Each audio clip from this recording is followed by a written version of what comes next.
Well, hello there. This is Circle 30 coming at you from North Remembers. No mind reading this time. We're just going to get straight into the action on our latest arranged war versus Peuerbach. This was a nail-biter. We managed to beat them on percentage tiebreaker. Like, props to Peuerbach, because really they put out a great performance, particularly at the Town Hall 9 level. They gave us a run for our money. As you can see, they missed out on one Town Hall 11 2-star. Other than that, they just cleared us out all the way. We, on the other hand, managed to 2-star all their 11s. We missed out on one Town Hall 10 triple, as with Black Hand Side actually, but apart from that, we cleared them out too. So yeah, great war to Peuerbach. Would like to do that again sometime, because that was very close. First replay we're going to look at is Grandpa Zed going in on Hendrik with a dragon attack. It's another anti-bowler base, so why use bowlers when you can use a different strat that's going to work just as well? And the base isn't quite ready for it. He's got 3 ground bows that he can take advantage of. He's brought 4 zap, 2 quake, and he's going to take down the air defenses on either side. Drops down some funnel dragons, just to make sure that the main pack of dragons is going to go where he wants. Tanks the bottom air defense with a hound, and just drops his dragons. He's got 11 of them, which is probably more than enough firepower to get through most of this base. And then on the top side, what he's doing is he's using his heroes, a couple of funnel wizards and a wall breaker to just go in and get that last AD at the top. And I love the patience that Grandpa Zed uses here. He's waiting on his king until the correct defenses are being tanked. He doesn't, for example, he doesn't drop that funnel wizard on the left until he knows that the king is tanking the cannon. King behaves himself very well, walks back in and get that AD, no problem. Meanwhile, he's raging up his dragons through the core, and they're just wrecking the base. One dragon goes around the right-hand side. He says, guys, okay, I'm going to funnel the rest of you in, sacrifice my life so you guys can do your job properly. And that is going to be that on this base. There is not much, there aren't many air defense targeting units left.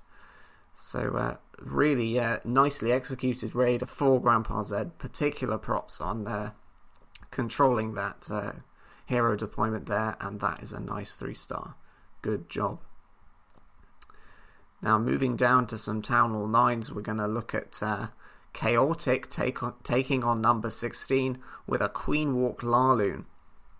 Another air attack. Seeing a lot of air attacks from NR at the moment. It's nice to see some variety. Now, Chaotic scares everyone that's watching live by dropping his healers at the last possible moment, and this is probably the bravest Queen Walk I've ever seen. Doesn't pop his ability, doesn't drop a rage spell for ages, eventually goes ahead and drops a rage spell when the Tesla pops, but really I would have panicked and done something. That is real bravery from Chaotic there. Props. Uses that rage to take the king down. And drops some funnel minions on the barracks and the mortar, just dotting them around the base, ready for the rest of his attack. Now, this Queen Charge is going to go ahead and continue to take down air defenses while he prepares to send in his other troops. I think he tries to drop a loon on this archer tower and ends up soaking up 2 air bombs. Ground Expo temporarily gets the Queen, but he's got another rage to keep her up. There's the balloon. It dies, but good value for air bombs, I suppose. Queen keeps going around the base, taking out more and more defenses. A CC golem comes out of the CC, but the good thing about this is that the Queen is going to engage the golem when not many defenses are on her. She decides she can't be bothered with this base anymore, goes around the outside. That's okay. And in the meantime, at the bottom, I've missed a king deployment with suicide miners to take out the enemy Queen. Really happy to see that there after I did a whole video on it. But yeah, that was really effective use of the miners to take out the Queen there. And in the meantime, he's got 2 hounds for that remaining AD. He put the hound right on the left so it could go around the whole base and soak up as many traps as possible. And he's just looning the back end of this base. Puts a rage down for his balloons. And at this point, there is really not much left that can stop this raid. And he still has a rage in the bag. Air Sweeper giving the loons on the left problems, but he's got loons all over the place. It's okay. Just wandering around those final defenses. He has some wizards on cleanup as well, just to make sure he doesn't run out of time. Semi-swags this rage. I don't know whether I can call it a proper swag or not, but certainly did that one in style there. Nice job. Now, I don't think it would be possible to do 2 war recaps without showing an HGHBerate. So here it is. It's Do Work Son going against his mirror, number 22, with this strat. You can probably tell by now, I don't like it very much. But anyway, here it is. I like the angle that Do Work Son has chosen on this base, because he's looked at the town hall compartment and gone, probably quite a few springs in there that my giants would get hit by, so I'm going to go from the bottom instead. And that's okay. Uses some minions to create the funnel, free percentage there as well. Drops his queen, drops his bowlers, and in everything goes. Now, the synergy in this raid is pretty impressive. Drops a jump, and one of the reasons it works so well, one of the many reasons it works so well, is that the healers benefit everything. They benefit the giants, they benefit the bowlers, they benefit the heroes. They can even work effectively on hogs if you let them. The giants wander off to the left so they don't get destroyed by the balloons. They go down to a double poison. And the healers at this point switch over to the queen, and it turns into a bit of a queen charge going up the right hand side of the base. Meanwhile, the bowlers are doing a bit of tanking while he puts in a few surgical hogs to take out the town hall compartment. And at this point, the raid slows down, but one of the other awesome things about HGHB is the amazing tanking power and the survivability of the KS. He's still got some giants in there, and he's just going to wait until his heroes have done a bit more work to send in some more hogs. Dropped a really nice value heal spell on that Tesla farm. He's also going to absorb a GB as the giants come and tank that out for the hogs. And now he's got a queen tanking for his remaining hogs as they come over to the right hand side of the base. He is going to encounter another giant bomb, but he's got another few hogs and a heal spell in the bag that he can drop and make sure he gets all the defenses down. And that is all she wrote on that base. Nicely done.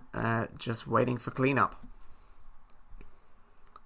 He's managed to not use either ability, which is a testimony to the power of this strat, and really well thought out by DWS coming in from the bottom and making sure he doesn't subject his giants to all those springs, because that is one of the few things that's capable of stopping this raid if all the giants get sprung off the map.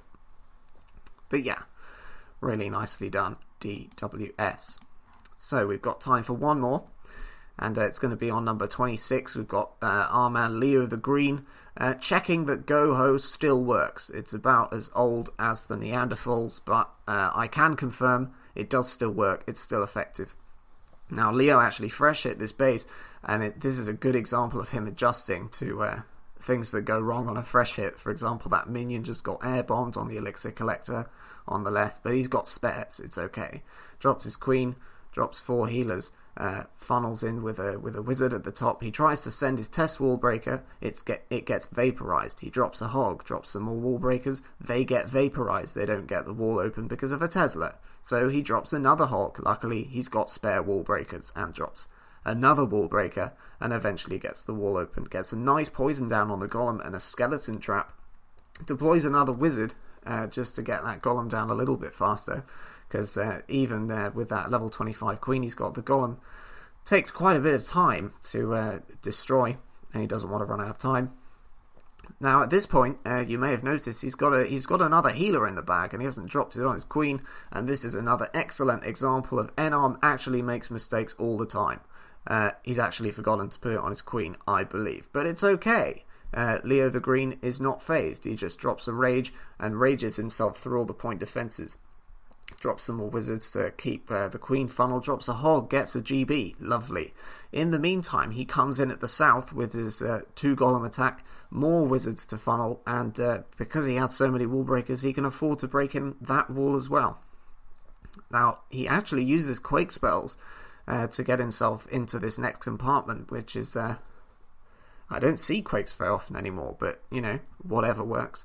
Then he goes ahead and rages his kill squad, which is a nice touch. Wizards under rage, very powerful and a little bit underrated with all the bowler madness going around, but effective nonetheless. Those wizards get in that rage and start wrecking things until they get exploded. Never mind about that. Meanwhile, the queen charge is coming in from the top and still taking out defenses. Even one healer down. She's taken out the entire top of the base, and now she's going to go on and take the core down as well, assisting with the last hogs, and he just happens to have a golem tanking a wizard down the left side. And that's going to be it for that base. Nicely done, I suppose. Not an attack you see every day, but then again, Goho still works, even after all this time. Confirmed. Well, that is going to do it for this war recap. As I say, excellent war versus Peuerbach. We really enjoyed it. I hope they did too. And yeah, hope you enjoyed the recap. That was NR versus Peuerbach. Until the next time, this is Circle 30 reminding you to stay frosty.